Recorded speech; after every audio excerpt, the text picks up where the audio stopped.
એ એક પ્રસંગ નથી, પણ આપણા માટે એક મોટો એક એવો ભગીરથ કાર્ય કરવા માટે આજે જે રામા મંડળનું આયોજન કરવામાં આવેલ છે, એનો મુખ્ય ઉદ્દેશ આપણા ભરતપુર ગામમાં સરકારી દવાખાનાનું જે સરકાર તરફથી જે મંજૂરી મળેલ છે, પણ એમાં જે ગ્રામ પંચાયતનો અને ગ્રામજનોનો જે સહયોગની જરૂર હોય, એટલે કે જગ્યા માટે, ભૂમિ માટે, એના માટે જે આપણે દવાખાનાના લાભાર્થી રામા મંડળ જે રમવા માટે આજે જે આયોજન છે, આજે જે આપણે બધા ભેગા થયા છીએ, એના માટે સૌપ્રથમ આ દવાખાનાના લાભાર્થે સૌથી મોટું દાન એટલે કે ભૂમિદાન ગોરધનભાઈ લીંબાભાઈ બોરસદિયા 1.5 પ્લોટ દાન આપે છે, એટલે એને તાળીઓથી વળગાવો. બીજો 1 પ્લોટ વાલજીભાઈ લક્ષ્મણભાઈ બોરસદિયા તરફથી આવે છે, તાળીઓ વગાડતા રહેજો, બિરદાવતા રહેજો. દવાખાનાની જગ્યા માટે ટોટલ આપણે 3 પ્લોટની જરૂરિયાત છે, બરાબર. એમાંથી આપણને 1 પ્લોટ ગોરધનભાઈ લીંબાભાઈ બોરસદિયા આપણને ભૂમિદાન તરીકે આપે છે, બીજો 1 પ્લોટ વાલજીભાઈ લક્ષ્મણભાઈ બોરસદિયા આપે છે, ત્રીજા પ્લોટની આપણે જરૂરિયાત છે, જે આપણા ગ્રામજનો, આજુબાજુના ગ્રામજનો, મહેમાનો જે કોઈ આવ્યા છે એમના સહયોગથી, સાથ સહકારથી લેવાનો છે, બરાબર.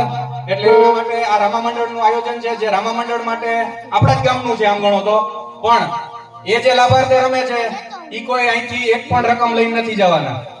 જે કોઈ અહીંયા પાત્ર ભજવવાના છે, જે કોઈ આપણા ગામના જ છે, એ કોઈ એટલે કોઈ અહીંયા કલાકાર તરીકે કે કઈ ફાળાની કે કોઈ પોતાની આશાઓથી નથી આવ્યા, પણ એક આ દવાખાનાનું જે સરકારી દવાખાનાનું આપણને જે ભવિષ્યમાં લાભ મળવાનો છે, આજુબાજુના ગામડાઓને, આપણને પોતાને અત્યારની કન્ડિશન પ્રમાણે આપણે 7 ગામમાં રાત્રે 12 વાગે જનરલી કોઈને પેટનો દુખાવો ઉપડે તો 25-30 કિલોમીટર જવું પડતું હોય છે.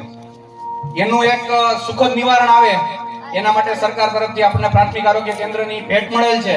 એ ભેટને આપણે એક જે કોઈ પણ કાર્ય માટે બધાના સહયોગની જરૂર હોય એના માટે થઈ એક આપણે આયોજનના ભાગરૂપે કે એક ફાળાના સથવારે પ્રસંગે ભેગા થયા છીએ. તો ગામના આપણા ગ્રામજનો, માતાઓ, બહેનો, ભાઈઓ, બહારથી આપણે જે રહેવાસી બહાર રહેતા હોય પણ મોડા ગામના હોય, એ જે પધારેલા છે એ પોતાની યથાશક્તિ પ્રમાણે ભગવાને જે કંઈ આપ્યું હોય એ પ્રમાણે આપજો.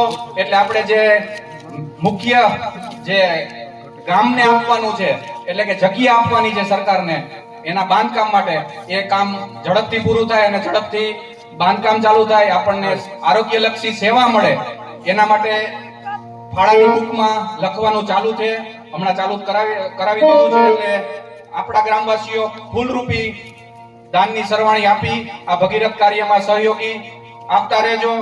પીએચસી જે છે પ્રાથમિક આરોગ્ય કેન્દ્રની, એ જે ડોક્ટર તરીકે હું તમને વાત કરું તો એમાં લગભગ આપણી 70% ઇમરજન્સી આપણી રૂટીન જે કઈ બીમારીઓ હોય ત્યાં જ પૂરી થઈ જતી હોય. એટલે આપણે 25-30 કિલોમીટર સમયે મોસમ સારી હોય, ન હોય, અનેક ભાગદોડ કરવી પડતી હોય.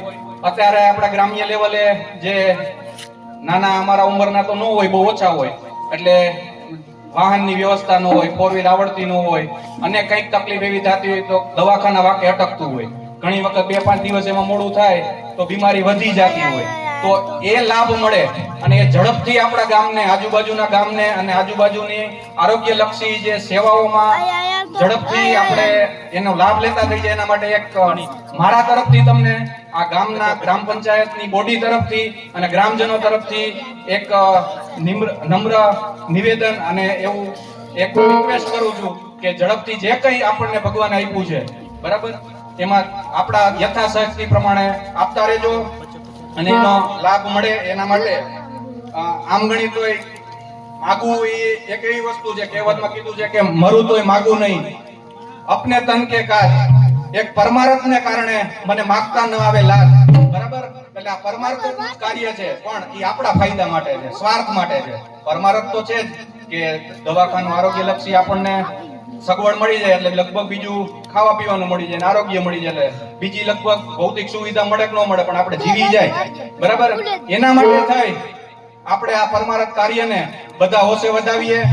એટલે આપણે ગામના આ રામા મંડળમાં જે કંઈ ફાળો થશે એ બધો જ દવાખાના અર્થે વાપરવામાં આવશે.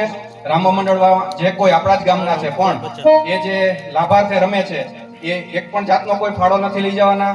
આપણા ગામનું આજનું રામામણ આ જે રામા મંડળ છે એ દાન રૂપી જ અહીંયા આપણે ભજવી દેવાના છે. આજનો જે કંઈ ફાળો એકત્ર થાય અને પ્લોટની જગ્યા લેતા ધારો કે કઈ ન થવા દે રામાપીર, આપણે એવું રાખીએ ખબર થાય અને પ્લોટની કિંમતના પૈસા આપણી પાસે આવી જાય. પણ આ તો વરસ છે, હમણાં થોડું ઘણું માવઠું થયું છે થોડુંક રહી જાય તો એના માટે થઈ આપણા ગ્રામ પંચાયતના સરપંચશ્રી અને ગ્રામ પંચાયતની બોડી તરફથી એક નમ્ર એવી વિનંતી છે કે ઘટતી રકમને આપણે ગામના ઉમરા દીઠ ભેગો કરવામાં આવશે. એના માટે પણ સહયોગ આપજો. બોલો રામા પીરની